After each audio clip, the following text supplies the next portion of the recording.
here with a new episode for the OC Network, the first episode of the year, part 2 of Black Doulas and Midwives. We have a new guest today, Amirah. Hello. So excited to have you here. She's actually really excited. I love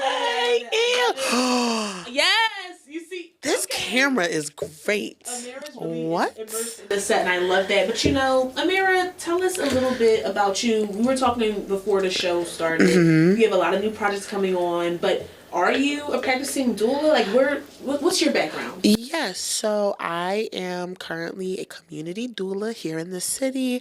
I'm not doing as many births anymore, which I'm sure we'll talk about later.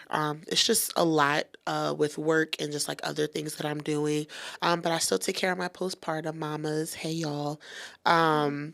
I work for the city. We'll talk about that again at some point. I'm also a mom. I have he'll be 6 in May. Little boy, tons of energy. And I don't know what else to say because I'm getting nervous. No. Don't be nervous at all. You're in good company. Our virtual guests, Imani Davis and Devon Kitzo-Creed, were both on the first episode of Doulas Part 1. We have Imani here from home, and we have Devon coming from Vienna. She's back in the States, so I'm just excited to chat and catch up with you guys as well. Imani, the last time we were chatting, you were saying you're a community specialist, but you're an aspiring doula. So I wonder if there's any updates on where you are right now in your journey to becoming a doula. Hi. Well, yes, I'm still a community specialist, and the background focus is dealing with a lot of things in maternal health. I also do some early warning signs trainings to help people learn about postpartum warning signs. But also, I'm getting a little bit closer to my goal. I'm still an aspiring doula, but I've been looking into different training programs, and hopefully I'll be able to do one upcoming with MCC, that's Maternity Care Coalition. And if not, I have my feelers out there. And if you ladies know of anything, please send the information my way. But yes, it's still definitely looking forward to helping out my community in any way possible in regards to Black maternal health and postpartum. Doing the last time we chatted, you had just had your baby not too long ago. I hope they're happy, healthy, and well. She's currently getting into everything. She's a toddler now, so she's 16 months. My other two are 15 and 5, but the little one is actually she just left the room, so hopefully I'll have some quiet background. So forgive me if you hear her in the background. No worries. Thank you for asking. All. Of course. And Devon, you're back with us in the States. What's going on with you? What's new? Yeah, so I'm just here on a little visit, visiting friends and family. My younger sister is graduating from college, so I came back to the States for a nice little visit, but still living in Vienna, still based out of Vienna, and still figuring out some laws there to make sure that I can legally practice and give back to the community out there. But I'm also still doing online classes and birth consulting for people all over, not just in Philly. Thanks. Thank you. This brings us to our first question, just a standard question. What is your birthing philosophy? Then we'll get into the juicy stuff, like placentas and stuff. The placenta? Me? Yeah. Oh, I've never been asked that. I think my philosophy is just like making sure the person I'm supporting gets as close to, if not exactly what it is that they're looking for out of their birth. I think a lot of times people don't even realize how many options that they have or how much autonomy they have when they are giving birth. Like, you can turn the lights off if you want to. A lot of your experience really is about what you want. I hope you don't have to, but if you need to, you can like get a new doctor if you don't like the one you have. If the nursing staff isn't what you want, you can request a new staff. There's just a lot of grace and autonomy that is allowed in the hospitals. It's just not known. So something that I really make sure that all of my clients know is that you really do have a lot of options, and I want to make sure that the birthing experience that you imagine is what you get, or if not that, as close to it as possible. And you mentioned that there's like a lot of people don't know that they have this much autonomy. Where do you think that disconnect comes from? I think it's just a lot of places like hospitals and birthing centers, they just kind of focus. I don't want to say they focus on the money because that's not nice. I think there's just like with any business, there's metrics that you have to meet. So I think they just try to stay and make those meet those metrics. And then also people don't ask. It's not something that's like broadcasted everywhere. Like, hey, come here and get exactly what you want. It's more like get what we give you. But because doulas are able to speak up for you in a non-medical way, obviously you kind of get a different perspective because as your doula, like I'm not pregnant. Like my goal is for you to have the experience you want in the birthing room, but that also means that I need to make sure, if I know that the person that I'm with really likes music, I'm going to make sure, okay, like I'm going to have my speaker, we're going to listen to some music, we're going to have a diffuser going, get the smells going, and know what those policies are at the hospital. So I think it's just, yeah, I think hospitals don't really have the time probably to say what it is that they offer, which is why everyone should get a doula. Make sure there's doula in that birthing room. Looping in Imani and Devon. Yeah, I mean, I definitely second everything that Amirah was saying. I think a lot of people just don't know that you do have autonomy, but it's also not advertised because birth, unfortunately, in the United States is a business. Yep. It's tied to your insurance and what they can get. They're gonna milk the cow. However, as in terms of my personal birth philosophy, I believe that your body knows how to give birth and your baby knows how to be born. Mm-hmm. And so when I work with my clients and my students, I really try to get them to tap into their body and their senses, and everything else is secondary. If we can create our own little atmosphere and get you to forget that you are in a hospital and, the doctors might see this more as a business, they're just coming to work as opposed to like their own individual process that's very special and very sacred, then we can zone in on the power that comes within when someone is giving labor. Because let's be real, birth is a miracle. Um, so I think it's really important to create that safe space for your clients and the families that you work with. Make sure they know how strong they are, not only through the birth process itself, but through their pregnancy as well. Like Amir was saying, like you can request a new nurse, you can request a new doctor. If you don't like something, if your gut is off about something, Mm-hmm. you can speak up. So really being an advocate for your clients and backing them up with their decisions. You know what's best for your body, what's best for your baby. So don't be afraid to advocate for yourself. But if you ever feel like you cannot, that's why we're there. Yep. Okay. Do you find it's easier to empower your clients with at a home birth or a hospital birth? If that makes sense. I think Um, whatever. Oh, go ahead. oh yeah, go ahead. No, I Devin, you think it got it. really, yeah, I think it doesn't matter. I mean, yes, there are, clients that are 100%, I really want home birth, or there are a lot of clients that come to me and say, I would actually be more comfortable in the hospital. It really is about educating your Mm-hmm. clients. And I think as long as we do our part in educating them on the whole process and what should happen, what could happen, interventions that are available, and always let them know that they do have their autonomy.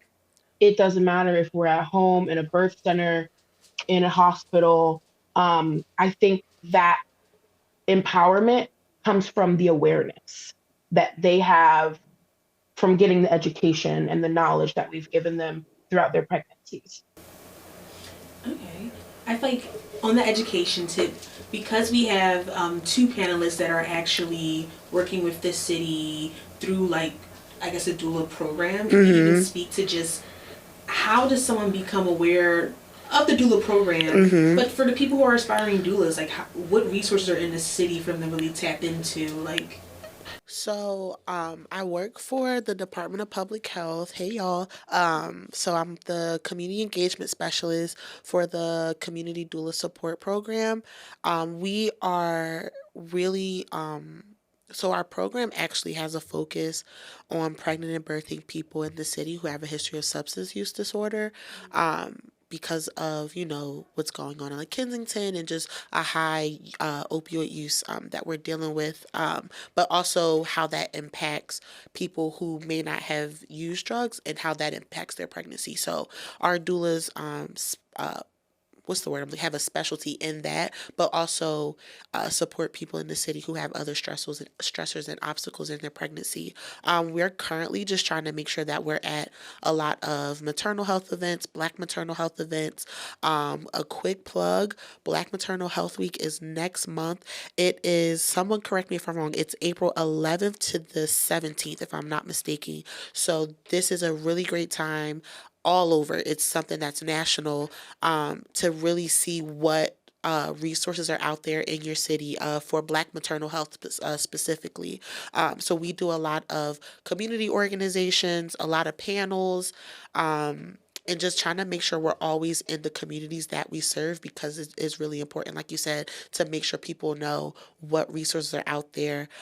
So we have like events at like health centers, community baby showers. They're like everywhere now, which is really great. So stuff like that, like just making sure we're in the communities that we serve, I think is kind of where we are. And then in terms of learning about doulas and like becoming a doula yourself, Imani, also Cocoa Life Black has a community doula training. Alexia is the founder of Cocoa Life Black, and she like made it her mission to go across every state in the country and train doulas. Like train, her goal is Black women to train them to be doulas, because doulas and midwives, it started with Black women. So she was like, hey, like I want to make sure as many people as possible know about this. I think it's on hiatus right now, just trying to get the logistics worked out, but definitely if anyone's interested in that, I would definitely look up Cocoa Life Black and see what she has available.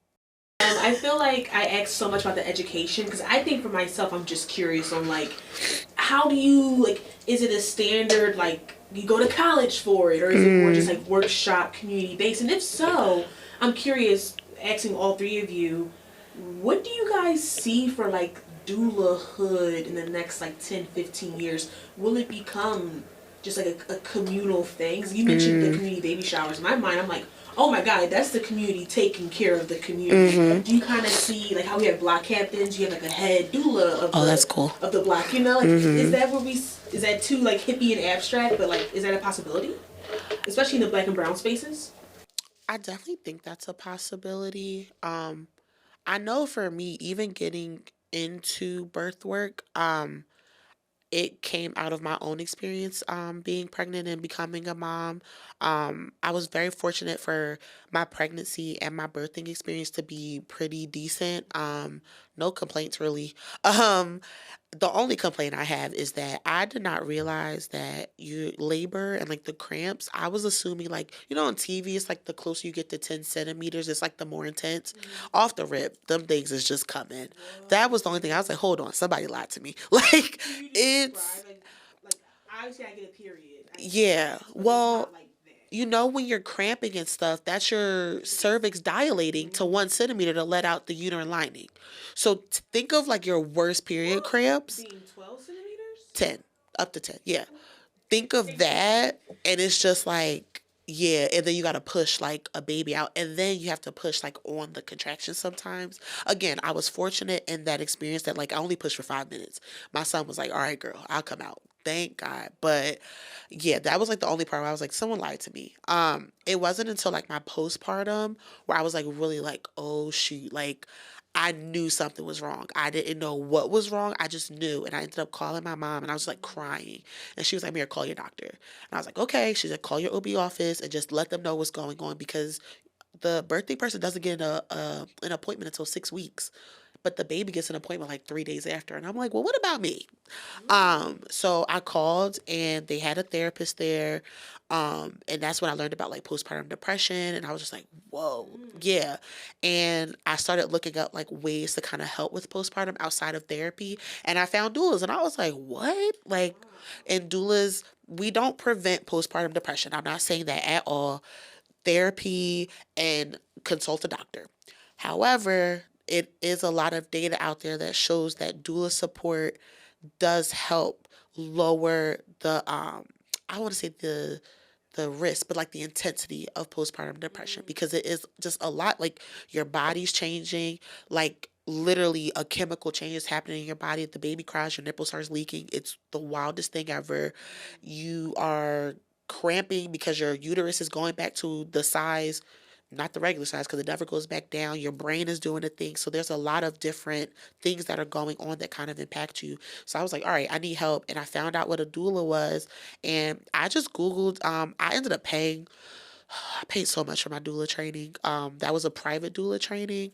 And it wasn't until I, knew about Alexia and what she was doing. I did a community doula training, which I think a lot more people should look into community doula trainings because that is like what you said, like it's about the community, how you can support a community. I think it is a little bit more realistic because it kind of brings in like racial bias that we experience in the hospitals and in these spaces. And I think it just kind of taps in differently than like a private doula training. It's very matter of fact, like, okay, someone's pregnant, this is what happens, this is how you do this is how you, and this is how you make a business out of it, that's it. But a community doula training really like digs deep into like the history of birth work, the history of like racial justice and medical racism, and just really helps you understand that. So yeah, it's not like a college thing, it's definitely like more of like a certificate kind of training, but you do learn a lot. Do you guys, and then I'm going to take it to the race side, just curious, as everyone on this call is a black woman, do you feel like when you're going into some of these birthing sessions that you're carrying, not the weight of blackness on you, but it's almost like a spiritual like moment where you feel like a black goddess? Am I just like am I fangirling right now? Because the way you just explained it, I'm just like, you sound like a fairy. I'm hollering. So like, I don't know. Like, do you guys have any like alter egos about yourselves when you go into that birthing room? You're like, I am Amirah, the goddess. And like, where do you? I think about like, your mindset too. Like, where do you put yourself in these moments? I It's making me a little definitely, weird, I know. it's not weird at all. I actually love that question. I jump into more of like a protector because pregnancy and birth is just such a vulnerable and a spiritual experience. And again, as someone who is fortunate to have had a really great pregnancy and birthing experience, I know that I'm a lucky person because like you can see like it doesn't take much to Google and find out how many black women and black birthing people die at the hands of a hospital just not treating them right or listening to them through their birthing experience or postpartum. And that's how we have such a high black maternal mortality rate. It is ridiculous. So maybe like a super woman protector. Like I go in there and I'm like, hey, you worry about that baby. I got us though. Like I got you, I got us, I got y'all. Like I think of like Insecure, we got y'all. Like I got y'all. We're good. Because I'm not usually someone that speaks up. Like I'm very like timid. I know it's hard to believe. I am a very timid person, but I know if I don't speak up, they're going to do whatever they want in that birthing room. And I can't allow that because this person is trusting me with such a vulnerable experience. Like you're bringing a baby into this world. Like you're trusting me to like help you through this. So let me make sure I'm not being scared. Like I got to put my big girl panties on and be like, hey, that's not what she wanted. Give us some time. Hey, can y'all step out the room? Let us get like 15 minutes to kind of talk about what's going on. And yeah, I think maybe a protector. Protector. I like that. Devon, Imani. Yeah, I think You definitely naturally, I think, take on a role as a protector, especially because when you're working with your clients, I mean, I've had some clients that will contact me like, 8 weeks before they're due, but I've also had clients that contacted me as soon as they found out they were pregnant. So you're working with these families for months and months. You're spending countless hours with them to, guide them through this process. So you've built this like familial connection with the birthing folks and their partners, and sometimes their other children or their families. A lot of them may invite you to their baby showers or invite you over to help build their cribs or, Mm-hmm. things like that. So naturally, yes, you want to protect them because now you care about them on a familial level. But also being Black women, I really naturally just tap into the power of our ancestors. Mm. Like Amirah said, like, this all started with Black women, Black midwives and helpers that were the people in their towns that everybody came to when it was time Mm-hmm. to, give birth. And these women just had this instinctual knowledge that was so great and powerful. So I think tapping into the power of our ancestors who didn't have, half the resources that we have now, but just knew what to do and how to be there and how to protect and keep the spaces sacred Mm-hmm. for these birthing folks. I think that in itself is like empowering for me as a birth worker. And I try to let that just seep out of me when I'm in birthing spaces with my clients. I think, being a Black woman, there's something just so beautiful about Mm-hmm. the way that we inhabit every single space, but especially the birthing space, because we are living in a world where we are 3 to 5 times more likely to die in these situations. So if you can be there as a Black woman for another Black woman or another Black birthing person and protect this space and know that the power that you have in your hands goes back for centuries, like you just can't deny that it's a spiritual connection to this process. And I really pride myself on having that power from my ancestors to be in this situation where I can be that protector now. Damn, Devin. Yeah, Oh, that was good. powerful. Shout out to Vienna. They got a gym in Vienna. Yes, yes. So eloquent. Imani, how do you feel? Like, Could I just thank you ladies for the work that you do, because I do feel like it's definitely an important role to have. I have not yet had the pleasure of attending a birth, but I know that having a doula with my last birth was such a different experience than my other two children. I didn't have a doula with my two previous births, but my partners were there.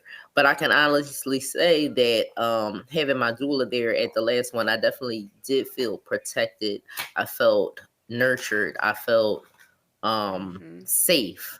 So I can honestly say that I feel, like Devin said, the importance of being able to help another Black woman. And I did have a Black doula, of course. And it was a wonderful experience. So I definitely highly recommend it to everyone I know.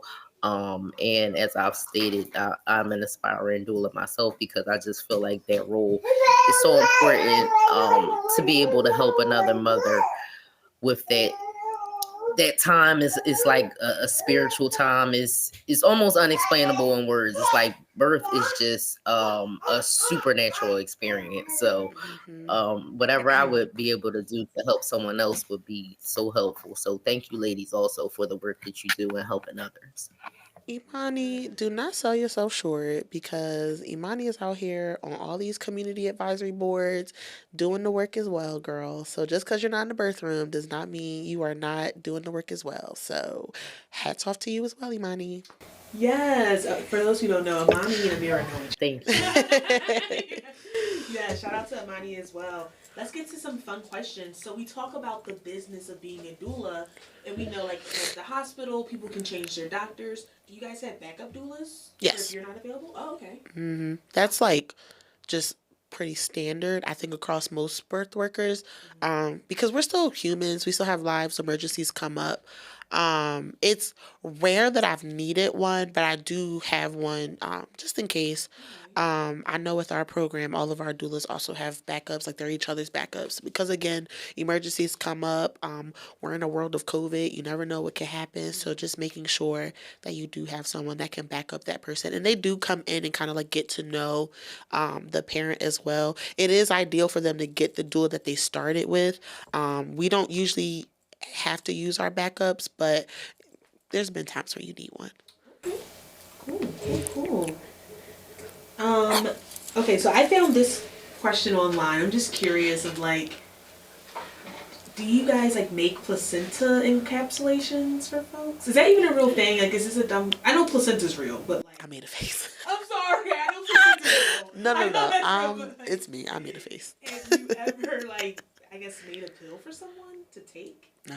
Okay. I have not, and I will not. No. So don't ask me to. I get a little queasy in the birth room. I'm not gonna hold you. Okay. The sight of all that, I'll be like, okay, girl, let's look at me. Just look at me. Let's look at each other. No. There are some really cool people that do it though. There are some really cool people that do it, and shout out to y'all. Okay. That is a strength. Yeah. Hats off to the people that do placenta encapsulation. I admire their bravery. That's just not for me, the actual process. But yeah, I can recommend some great placenta encapsulationists, but it's not me. Respectfully. Because I thought when I was reading it, I'm reading like this is like a Reddit. This is not real. So people are actually. What are the benefits of eating your placenta? Is there a shelf life on a placenta as well? Like. I'm not sure of the shelf life. I'm sure there is. Now, I do know there are some doulas who, even though they don't do the encapsulation, they will pick your placenta up from the hospital and take it to wherever it is getting encapsulated. I don't know about the shelf life. The benefits are amazing, though. Like, because the placenta is literally the nutrients, all the nutrients from the entire pregnancy. That's where the baby is eating, like, we're getting the food and the nutrients and stuff. So it is really good because you're ingesting it. And I think it does... Someone correct me if I'm wrong. I think it does help also with postpartum depression. Like it can help kind of subside that too. I think. I'm pretty sure. Like 95% sure. Okay. Devon or Imani? Yeah, can I just say that I was over here first? Oh, go ahead. No, I was just saying because yeah, that's a real strength to have because honestly, after having my baby, I wanted to go through that whole process, but it is a lot. But it's also about knowing how to advocate for yourself. So I was in my last birth able to keep the placenta attached for a little while, and they try to rush you. Oh, just cut it, and it's like there are benefits to still leaving it attached for a while. But I just wanted to say, like, looking at the cord and the placenta. Yeah, it takes the stomach for that. But it's quite a sight to see. Mm-hmm. So that's all I wanted to say about it. But I've not ingested or experienced having my placenta encapsulated. But I have looked at it, and it's yes. You can see how all the blood is flowing, and it's a wonderful process. But yes, I'm glad for the people who do it and take it. It looks cool. Like it looks like tree roots. It literally looks like tree roots. It's just it's something. Like some photos before we started, and I felt like I wasn't queasy, but maybe I'd feel differently if I was in person. I mean, it depends on the person. Okay. Oh wow. Really just depends. It depends. There's like a lot of smells also. Hello. That are not terrible, but I mean it's really cool. I've had clients do all sorts of things with their placentas. I've had them encapsulate them, and the professional who's encapsulating them will come and pick up the placenta. But I've also had clients plant their placentas with like a tree or a bush. I've had clients do placenta art where they may like paint it because it does look like a sprouting tree. Yep. So they will like paint the placenta and put it on the paper, and then they have this piece of art. So you can really do anything with it, because the fact of the matter is that placenta is what grew your baby and gave them all of their nutrients and oxygen and all the good Mm. stuff for so long. So I Mm-hmm. think it is a beautiful thing to honor it in, your own personal way, because that is like the only thing that, I mean, I think we have this like unique ability as birthing people to grow an organ every single time that we decide to have a child. Right. Um, so it's like really special. Like this thing is connected to this child and me. So let's, do something special, whether you want it in pill form, art form, tree form, whatever. So you can do a lot with it. Oh wow. Okay, very beautiful, very beautiful. I'm curious, how do you guys, or do you guys have any techniques for burnout for both yourselves in this profession and for the pregnant person or woman? Is that any techniques for burnout? Uh, It I'll sounds, let Devin go. go ahead. Devin, you go. I I'll mean, it sounds I'll like a very come in common after. perfection, like professions. I'm curious, like, do you guys even experience burnout, and what does that look like? Yeah. I mean, yeah, a lot of burnout, especially as Black doulas. I think, we're fighting really bad statistics in terms of maternal mortality, infant mortality, not just in the United States, but, in other countries as well. So it's very easy to feel burnt out. Um, and the tricky thing about this industry is it's a labor of love. You don't become a doula because you want to be a billionaire. Mm-hmm. You don't get into this industry to, make a lot of money and spend, half your year on a yacht. You get into this business because you believe in the work that you're doing, because you want to change lives and you want to help and you want to be a part of your community. So with that comes a lot of, yeah, I can do that. Yeah, I can do this. Yes, I feel like I must do this. Yes, I need to do this, Mm-hmm. which sometimes can make the difference of a regular work schedule, if that's even a thing, to, oh my goodness, my schedule is fully booked. I have no more time for myself and my family.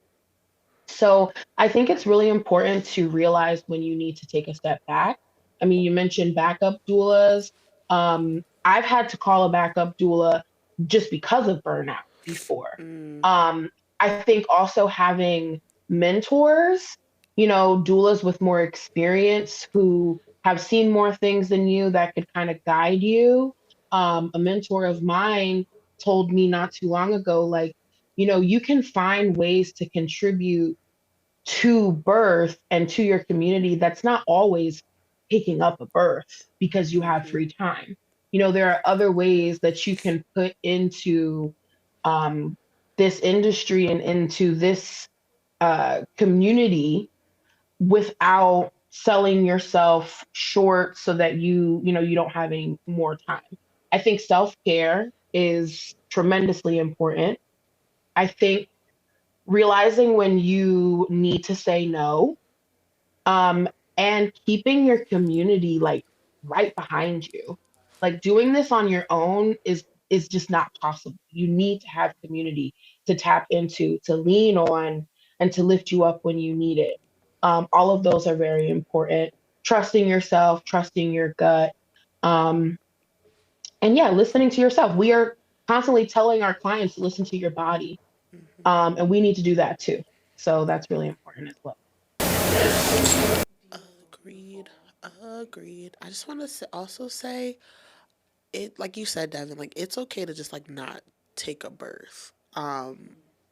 You can go on like a little hiatus to kind of just like recoup, because like we can sit here and lie and say like every birth is great, everything goes smoothly, but like sometimes things happen that aren't planned.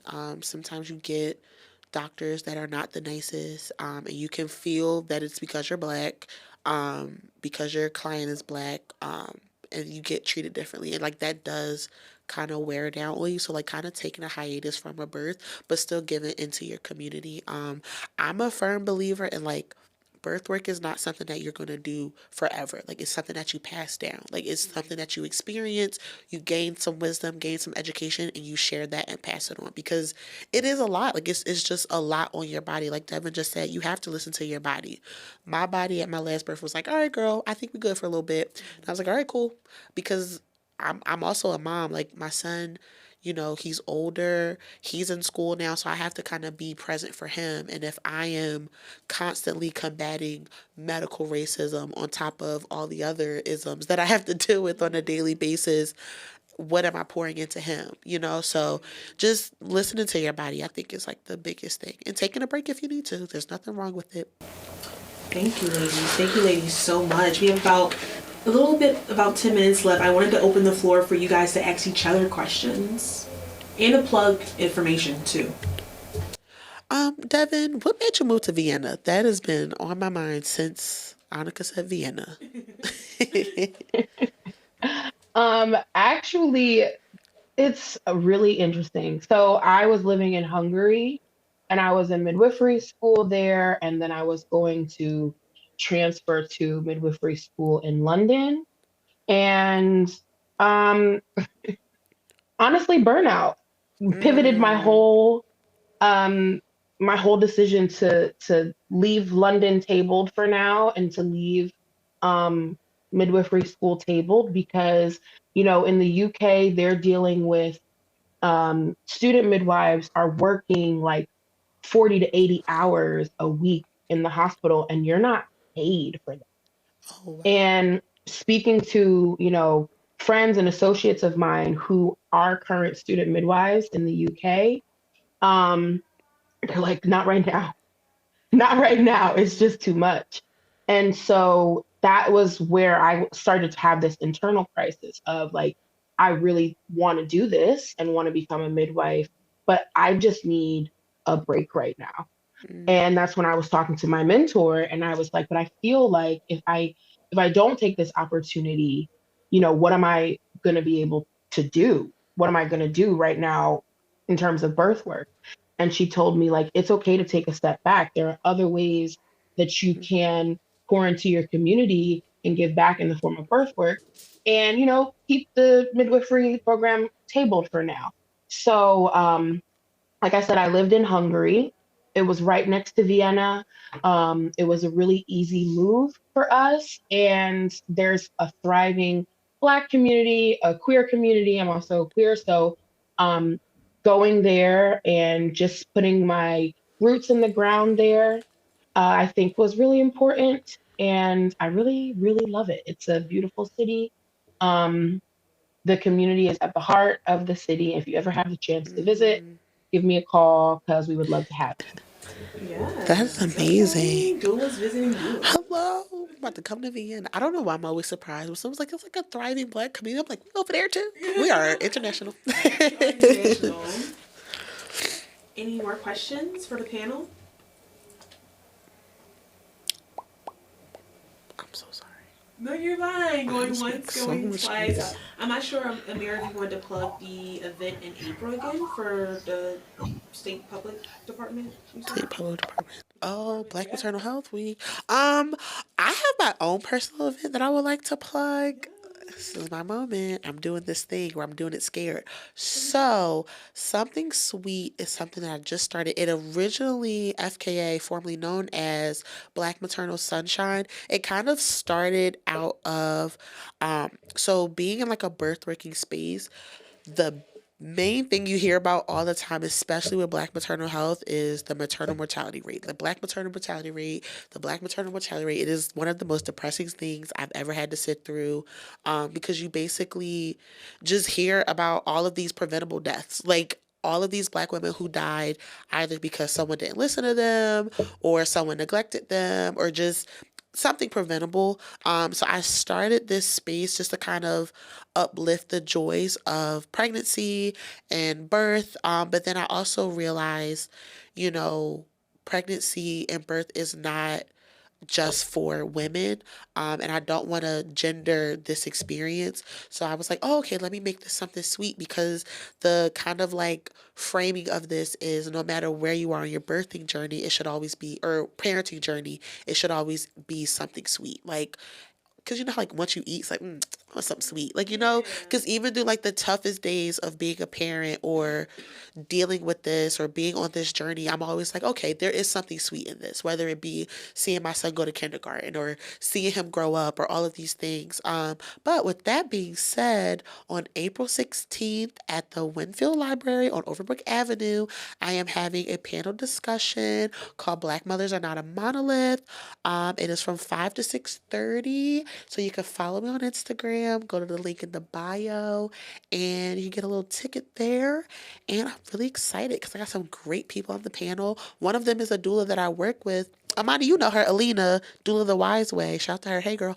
But yeah, I'm just really excited about that. This is like my first event that I'm throwing as a virtual parenting space. So yeah, I'm excited for that. April 16th. Thank you so much. Congratulations. And Thanks, yes, I love Imani. Alina. She's awesome. And you better be there, Imani. I'm going to look for you.